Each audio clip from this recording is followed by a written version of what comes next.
कसा लावलास तो आत्यांना? हिम्मत कशी झाली तुझी? मित्रा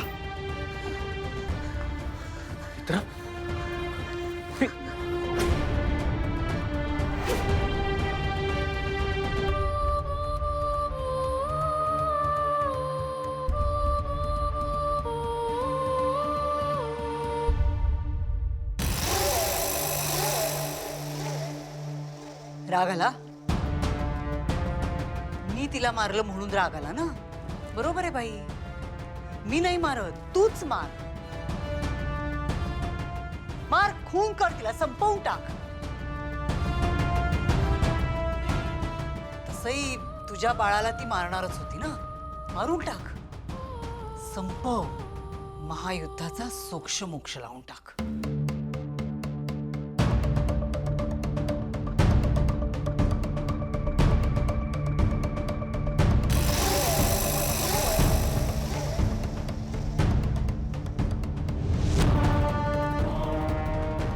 सोक्षमोक्ष लागणार विरोचक. या युद्धात एकाचाच अंत होणार.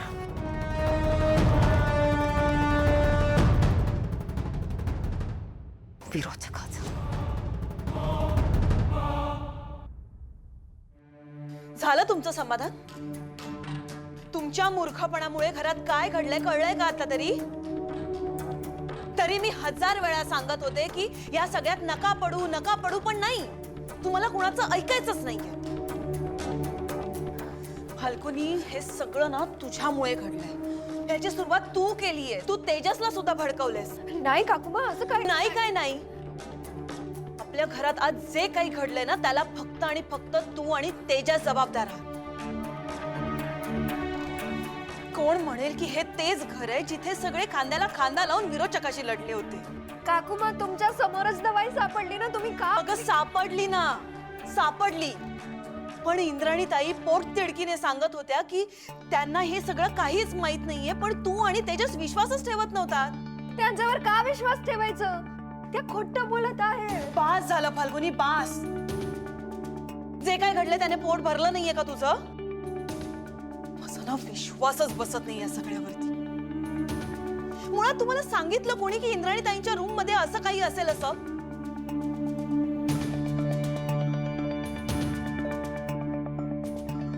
कोणी सांगितलं ना, ते जाऊ दे काकूमा. पण तुमचा माझ्यावर विश्वास नाहीये का? तुम्हीच म्हणतात ना की फाल्गुनी तू माझ्या मुलीसारखी आहे, आणि मी पण तुम्हाला काकूमा म्हणते है ना? माझ्यावर का विश्वास ठेवत नाहीये तुम्ही? आता तर तुम्हाला सगळं माहिती आहे ना. इंद्राणी मॅडम नेत्राच्या बेबीला मारणार आहे. सगळ्यांसमोर सांगितलं ना त्यांनी.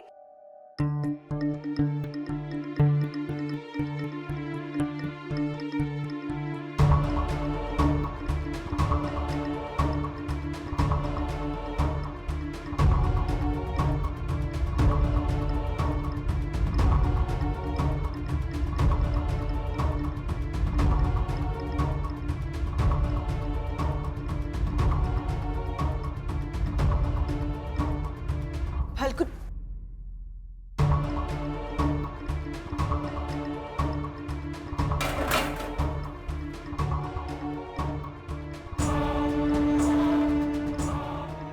इंद्राणी ताई, सुरा घेऊन कुठे गेला होता? कुठेही नाही. तुम्ही ठीक आहात ना?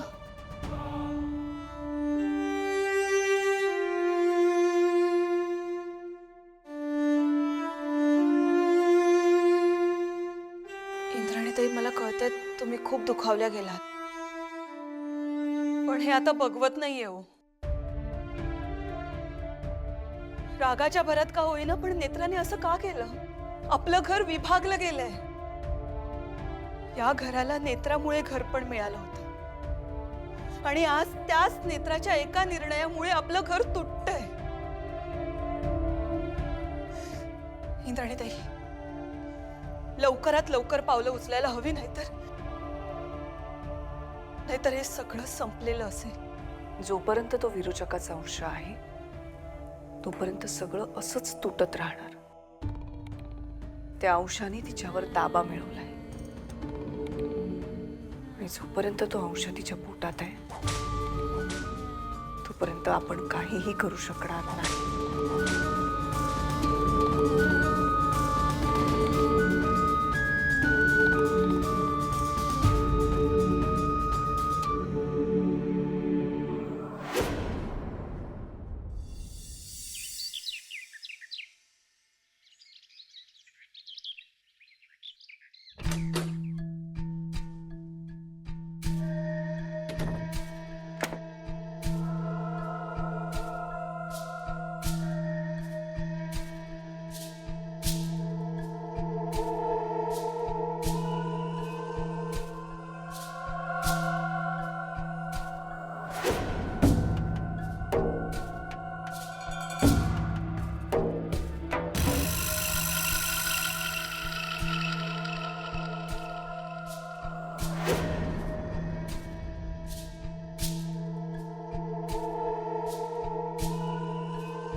सांगून सुद्धा गाफील राहिलीस.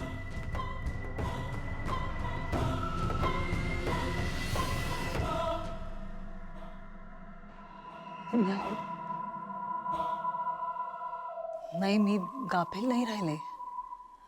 सगळं आपल्या मनासारखंच घडतंय. त्रिनयनाच्या लेकींमध्ये महायुद्ध सुरू झालंय. दोघी दोन विरुद्ध दिशेला तोंड करून उभ्या आहेत. एवढ्यात समाधान झालं तुझं? गाढ झोपलीस. सगळं आपल्या मनासारखं होतं म्हणून जरा आराम करत होते. इंद्राणीला नेत्राने कानाखाली मारले. त्रिनयना पण काही करू शकली नाही. हे युद्ध आपणच जिंकणार आहोत. मला खरंच खूप मजा यायला लागली. गाफील राहू नकोस. अजून धोका टळला नाहीये. त्रिनयना इतक्यात हार मानणाऱ्यातली नाही. त्रेतायुगात सुद्धा काही गोष्टी माझ्या मनासारख्या घडल्या म्हणून गाफील राहिलो मी आणि हार झाली माझी. त्रिनयना कधी काय घडवून आणेल सांगता येत नाही. त्रेतायुगात सुद्धा एका खेळीत पलटवून टाकलं तिने सगळं.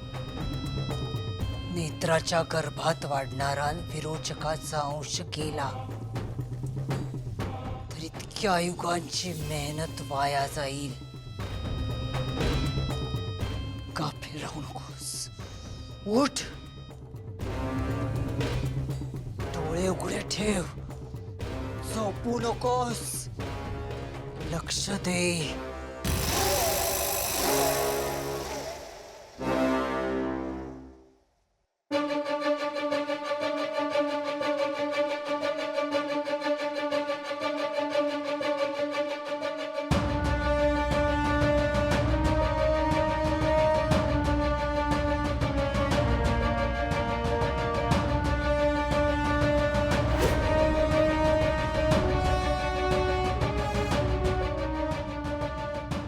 झालं मनासारखं.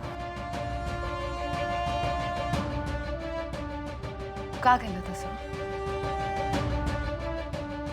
स्वतःच्याच रक्ताचा एवढा राग, ज्या बाळाच्या नुसत्याच येण्याच्या विचाराने तुम्ही एवढे खुश होता, त्याची तुम्ही माझ्यापेक्षाही जास्त वाट बघत होता. आज तुम्ही सुद्धा ते बाळ या जगात येऊ नये म्हणून प्रयत्न करायला लागलात. तर मी माझ्या बाळाच्या या जगात येण्याची वाट बघत होतो, त्या राक्षसाच्या विरोचकाच्या नाही. आणि नेत्रा, हे आपलं रक्त नाही, हे त्या राक्षसाचं रक्त आहे.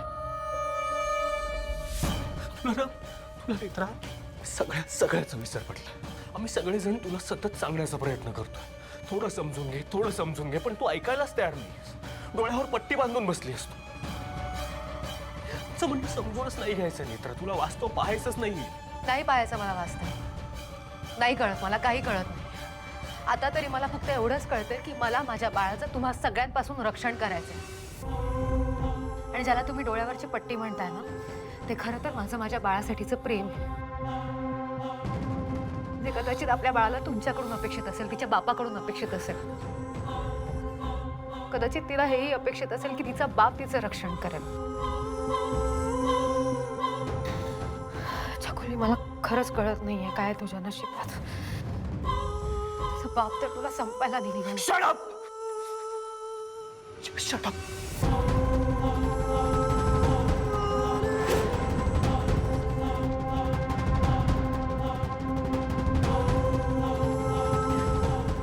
का म्हणालीस तू असं? आपल्या बाळाला संपवायला निघालोय, पण आपल्या बाळाला संपवायचं. मग का फाडले फोटो? बोला ना, का फाडले? बाळ नको आहे म्हणून फाडले ना फोटो? तर मला बाळ नकोय म्हणून फाडले असतील. मग का फाडले सांगा मला. तुमचं माझ्यावर प्रेम आहे असं म्हणता ना तुम्ही. मग हे सगळं करताना मला किती यातना होतील याचा एकदाही विचार नाही आला का तुमच्या मनात? हे तुम्ही सुद्धा ना इंद्राणी आत्यांसारखे वागताय. मी फोटोच फाडले कारण बोला ना, का गप्प आहात? काय कारण आहे? कारण इंद्राणी आत्या सांगतात तेच सत्य आहे नेत्रा. तुझ्या गर्भात विरोचकाचा संशय वाढतोय. नेत्रा, तुला आमचे हात काळे होणं, मला तुझ्या पोटाजवळ काळा धूर दिसणं, मला तुझ्या गर्भातून विचित्र आवाज ऐकू येणं, हे सगळं खोटं वाटतं ना. तेव्हा मी नाही सिद्ध करू शकलो नेत्रा. पण आता मी तुला सिद्ध करून दाखवतो. मी तुला दाखवतो की तू कोणाला जन्म द्यायला निघालीस.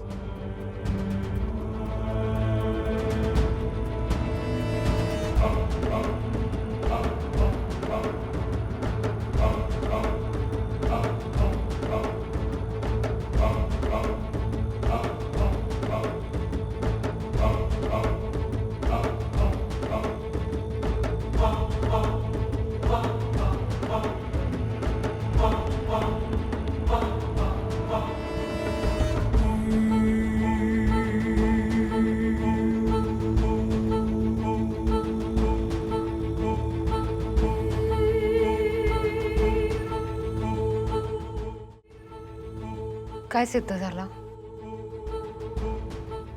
बोला ना, काय सिद्ध झालं?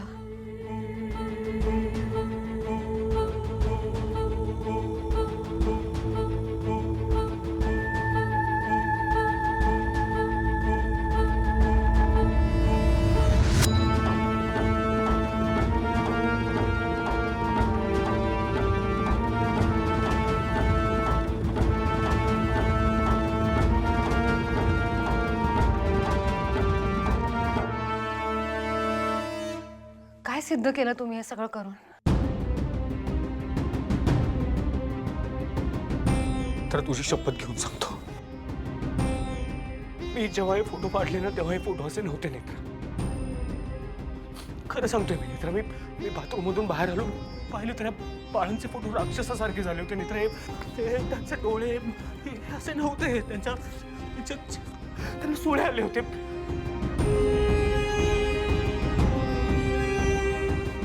नेत्रा, कदाचित देवी आईला हेच दाखवून द्यायचंय मला की तुझ्या गर्भात रोषकाचा अंश वाढतोय.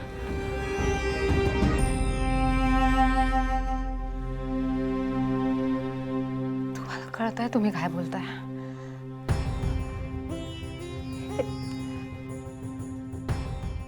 कोणी डोळ्यांवर पट्टी बांधली साहेब? मी की तुम्ही? कोणाला वास्तव पाहायचं नाहीये, मला की तुम्हाला? कोणाला कळत नाहीये, मला की तुम्हाला? नेत्रा, मला तर खरंच नाही कळत की मी कसं सिद्ध करू की मला फोटोज मध्ये विरोचकाचा चेहरा दिसला होता. नेत्रा, तुझी शपथ घेतली मी, तुझी खोटी शपथ घेईन का? एकदा नाही 10 वेळा जीव वाचवलास तू नेत्रा माझा. तुझी खोटी शपथ नाही घेणार मी. असं उगाच एवढा क्रूर का होईन मी नेत्रा? नेत्रा, मला खरंच या फोटोमध्ये विरोचकाचा चेहरा दिसला होता.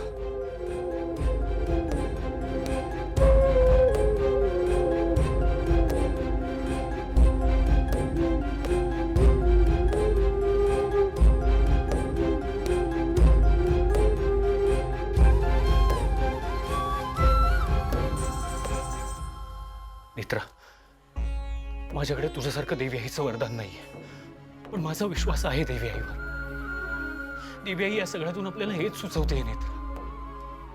तिने तुलाही सांगण्याचा प्रयत्न केला होता नेत्रा. तू विचार करून बघ, तुझ्या पोटात अचानक कळा येणं, सोनोग्राफी रिपोर्ट्सवर ते स्क्रॅचेस दिसणं, डॉक्टरांना 2 वेगवेगळ्या हृदयाचे ठोके ऐकून, हे सगळं काय? नेत्रा, या सगळ्याचा अर्थ एकच होतो, तुझ्या गर्भात देवी आईचा आशीर्वाद नाही, रोषकाचा अंश वाढतो.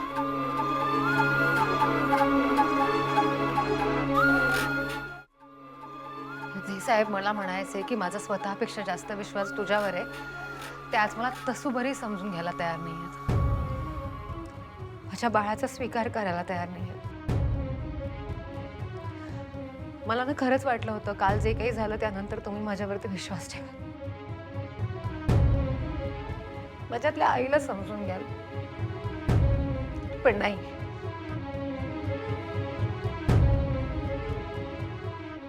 नाही नेत्रा, बास झालं.